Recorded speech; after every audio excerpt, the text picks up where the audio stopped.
Hello friends, high সবাইকে, শুভ সন্ধ্যা। সবাই কেমন আছো? আশা করি সবাই ভালো আছো। তো আমিও ভীষণ ভালো আছি। তো আমাদের একটা ভিডিও শুট চলছিল, তো এই যে দেখো শাড়ি পরেছে আট পরা করে। আর আমাদের চলো ভিডিও শুট যেখানে হচ্ছিল সেটা তোমাদেরকে দেখাই। এই যে শুটের আমাদের প্লেস।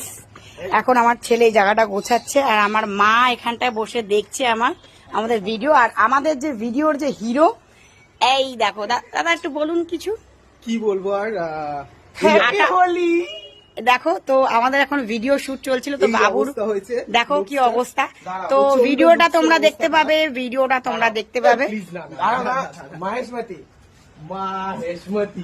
তো এখন আমাদের ভিডিওটা ঢুকে গেছে আটা, তো এখন ঝাড়াঝাড়ি হবে। তো ভিডিওটা দেখো, লাইক করবে, শেয়ার করবে, কমেন্ট করবে। চলো টাটা। তো ভিডিওটা তোমরা দেখতে পাবে ইউটিউবে। আর আমার মা কিন্তু দর্শক, দেখতে পাচ্ছ তো, মা বসে বসে এখন ভিডিও দেখছে। চলো।